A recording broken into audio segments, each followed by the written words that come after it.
Hello everyone. In today's class, I'm going to discuss one more numerical question. And here is the question. There are three partners L, M, N जिनके ratios given है 2:3:5. Date के हिसाब से उन्होंने from 1 अप्रैल 2018 बोला है कि profit sharing ratio जो है वो 1:2:2 है. दैट मीन्स पहले ओल्ड रेशियो 2:3:5 था और न्यू रेशियो 1:2:2 हो गए. फिर उन्होंने कहा on this date balance sheet showed है, मतलब बैलेंस शीट में कुछ बैलेंसेस है, जैसे कि क्रेडिट बैलेंस 1,17,000 जनरल रिजर्व का है, debit balance 35,000 profit and loss account का है. दैट मीन्स पीएल अकाउंट का डेबिट बैलेंस मतलब लॉस है. Okay. Next, goodwill of the firm valued 5 lakh है एंड रिवैल्यूएशन अकाउंट में गेन हुआ है 30,000. तो ये चार अमाउंट उन्होंने दिया है ट्रीटमेंट करने के लिए. हमें बोला गया है जर्नल एंट्रीज प्रोवाइड करने के लिए. सो हमने in the books of LMN partners के नाम लिखा, जर्नल एंट्रीज लिखा, date, particulars, LF, amount debit credit mention कर दिया, रुपीस का सिंबल भी मेंशन कर दिया. ओके. पहले हम जनरल रिजर्व का ट्रीटमेंट करेंगे. जनरल रिजर्व पार्टनर्स में बांट के देंगे, इसलिए जनरल रिजर्व अकाउंट किया डेबिट और तीनों पार्टनर्स के अकाउंट को किया हमने क्रेडिट, क्योंकि पार्टनर्स को ये जनरल रिजर्व का पैसा मिलेगा. सो जनरल रिजर्व का बैलेंस जो भी क्वेश्चन में गिवन था वही हमने सेम टू सेम डेबिट में लिखा 1,17,000 और उसी को रेशियो के हिसाब से हमने डिस्ट्रीब्यूट कर दिया. रेशियो, ओल्ड रेशियो आप लोग देख सकते हैं 2:3:5 गिवन है. सो उस हिसाब से हमने 2:3:5 में ओल्ड रेशियो के हिसाब से अमाउंट्स डिस्ट्रीब्यूट कर दिया. कैलकुलेशंस आप लोगों को आते होंगे, ऑलरेडी हमने प्रीवियस क्लासेस में बहुत बार ये सब डिस्कस किया है. कुछ नहीं, 1,17,000 इंटू यहाँ 2 है, सो 2 के हिसाब से क्या करेंगे 2/10, देन 1,17,000 इंटू 3/10, देन इंटू 5/10. ऐसे करने से ये तीन अमाउंट मिल जाएंगे. ओके. फिर तो क्या, फिर नरेशन लिखने हैं being general reserve transfer to partners capital account. Okay.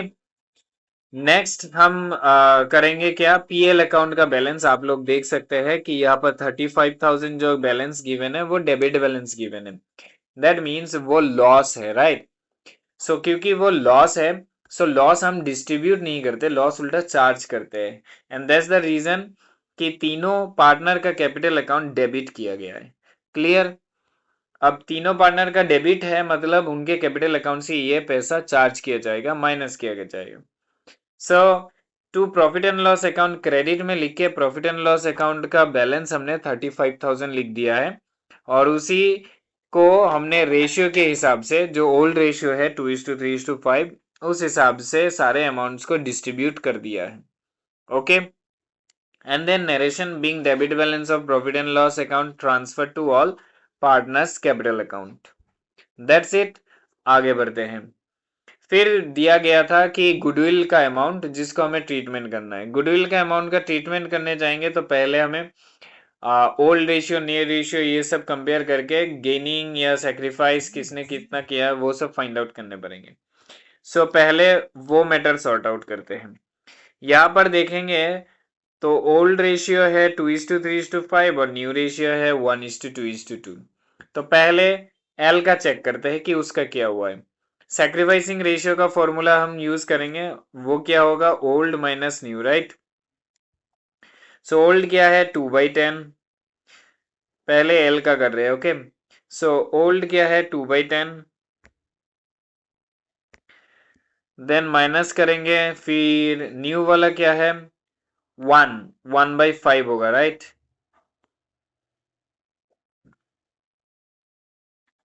अब 5 और 10 का एलसीएम ले लेते हैं, दोनों का 10 आ जाएगा, ये तो 2 रह जाएगा पहले वाला और दूसरा वाला 5 2 है तो ये 2 हो जाएगा. तो 2 - 2 मतलब 0, मतलब एल ने ना सेक्रीफाइस किया है ना गेन किया है, एल का रहेगा same to same. Next M का चेक करते हैं. एम का हो गया 3/5 ओल्ड रेशियो, सॉरी 3/10 होगा, राइट. फिर 2/5, दोनों का एलसीएम लेंगे तो 10. अब यह रह जाएगा 3, यह हो जाएगा -4, मतलब माइनस 1/10। सैक्रिफाइसिंग का फॉर्मूला यूज किया था ओल्ड माइनस न्यू, तो ये आंसर माइनस में आया, तो उस हिसाब से ये गेन होना चाहिए।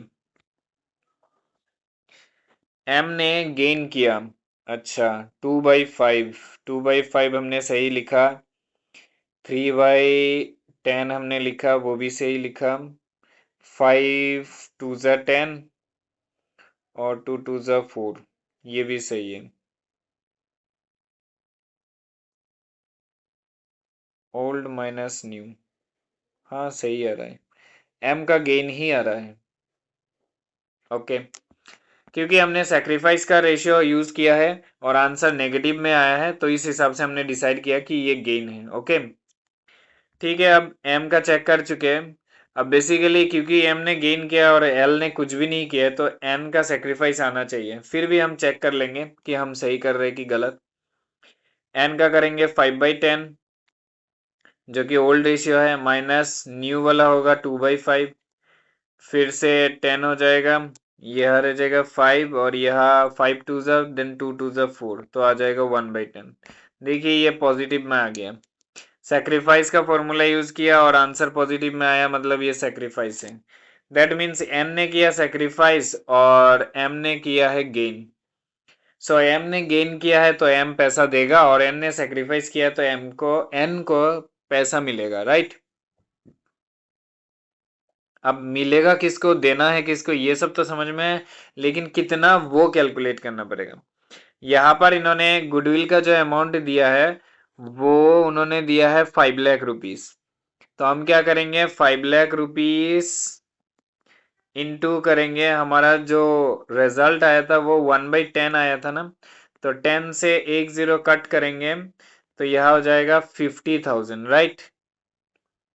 सो 50,000 अमाउंट का ट्रांजैक्शन होगा, और क्योंकि एम ने गेन किया तो एम पैसा देगा, और एन ने सेक्रीफाइस किया तो एन को पैसा मिलेगा। तो उस हिसाब से आप जर्नल एंट्री में फोकस करेंगे तो आपको जर्नल एंट्री में भी यही दिखने को मिलेगा। AIIMS capital account debit 5 lakh का 1/10 करके 50,000, और एन्स कैपिटल अकाउंट जो है वो है क्रेडिट, वो भी 50,000, क्योंकि एम ने गेन किया इसलिए एम पैसा दे रहा है, और एन ने सेक्रीफाइस किया इसलिए एन को पैसा मिल रहा है। And the narration is being adjustment made for goodwill. Done. Next, revaluation account. Revaluation account का अमाउंट उन लोगों ने दे दिया था, गेन बताया था, तो वही गेन अमाउंट हम पार्टनर्स में डिस्ट्रीब्यूट कर देंगे। तो रिवैल्यूएशन अकाउंट डेबिट 30,000 टू तीनों पार्टनर्स का कैपिटल अकाउंट हमने लिख दिया है, क्योंकि ये बांट के तीनों पार्टनर्स में देंगे, इसीलिए अमाउंट में 6,000, 9,000 और 15,000 हमने लिखा इनको देने के लिए। और ये रेशियो हमें कैसे, ये अमाउंट हमने कैसे फाइंड आउट किया, रेशियो के हिसाब से, ओल्ड रेशियो के हिसाब से।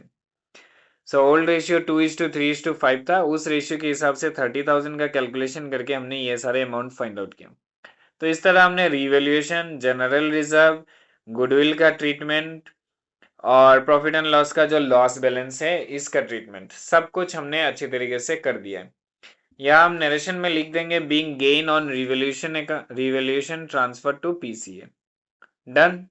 तो फिलहाल इन सबका सम अप अगर करेंगे तो आपने ये सीखा कि रिवैल्यूएशन हो या फिर प्रॉफिट एंड लॉस का लॉस बैलेंस हो या फिर प्रॉफिट बैलेंस हो या फिर जनरल रिजर्व हो, तीनों ही केस में हमने ओल्ड रेशियो यूज किया। तो जब जब रिकंस्टिट्यूशन ऑफ द फर्म होता है, that means change in profit sharing ratio होता है, तो प्रॉफिट शेयरिंग रेशियो में कोई भी चेंजेस होने से हम क्या करते हैं कि ओल्ड रेशियो से ही जनरल रिजर्व डिस्ट्रीब्यूट करते हैं, प्रॉफिट या लॉस चाहे किसी भी बैलेंस हो उसको भी डिस्ट्रीब्यूट करते हैं, और रिवैल्यूएशन अकाउंट में भी प्रॉफिट हो या लॉस उस रेशियो से ही डिस्ट्रीब्यूट या चार्ज करते हैं। ओके, तो रेशियो हमेशा ओल्ड रेशियो फोकस किया जाएगा। और ये वाला तो हमने वो सैक्रिफाइस गेन फाइंड आउट किया था, उसके हिसाब से हमने डिसाइड किया कि कौन डेबिट होगा कौन क्रेडिट होगा और अमाउंट भी क्या होगा, राइट। तो ये टोटली सैक्रिफाइस गेन के ऊपर डिपेंड करता है, गुडविल का ट्रीटमेंट। तो ये चार चीजें हमने यहाँ पर सीखा है और इनको समअप भी कर दिया है। आई होप इन चारों में से कोई भी टॉपिक आपको दूसरे किसी भी क्वेश्चन में मिलता है तो इजीली ट्रीटमेंट कर पाएंगे। ध्यान से, change in profit sharing ratio, that means CPSR. CPSR जब जब होता है तब तब पार्टनरशिप फॉर्म का रिकंस्टिट्यूशन होता है। तो इसीलिए मैंने मिडिल में एक दो बार रिकंस्टिट्यूशन ऑफ पार्टनरशिप फॉर्म बोला था। हालांकि चैप्टर नेम में भी आप देख सकते हैं कि मेन नाम reconstitution of the partnership form रहेगा। जब जब प्रॉफिट शेयरिंग रेशियो में चेंजेस होंगे तब तब फॉर्म का रिकंस्टिट्यूशन होगा, मतलब फिर से कंस्टिट्यूट किया गया है। ठीक है, आशा करता हूं कि सारे क्वेश्चंस के सारे कॉन्सेप्ट्स आपको अच्छी तरीके से समझ में आए होंगे। फिर भी अगर कोई दिक्कत रहता है तो ज़रूर इन्फॉर्म कीजिए, उसमें हेल्प प्रोवाइड किया जाएगा।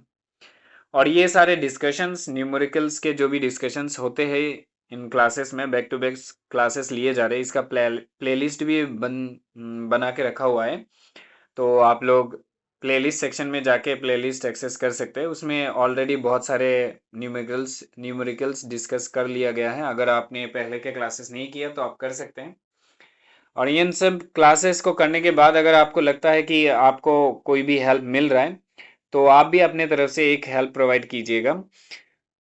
वीडियोस को लाइक कर दीजिएगा, किसी को ज़रूरत हो तो शेयर कर दीजिएगा, और कमेंट्स में आप अपने डाउट्स वगैरह ये सब पूछ सकते हैं। तो ऐसे इंटरेक्शन करने से क्या रहेगा कि चैनल को भी थोड़ा सपोर्ट मिल जाएगा और मुझे थोड़ा और मोटिवेशन मिल जाएगा। ठीक है, अभी जिस तरीके से एक दो न्यूमेरिकल्स आ रहे हैं, तब मैं कोशिश करूँगा थोड़ा सा और ज़्यादा प्रोवाइड कर सकूँ आपको। ओके, फिर भी अगर आपसे हो सके तो ज़रूर कीजिए, नहीं हो सके तो कोई बात नहीं, ऐसे इंटरेक्शंस चलते रहेंगे।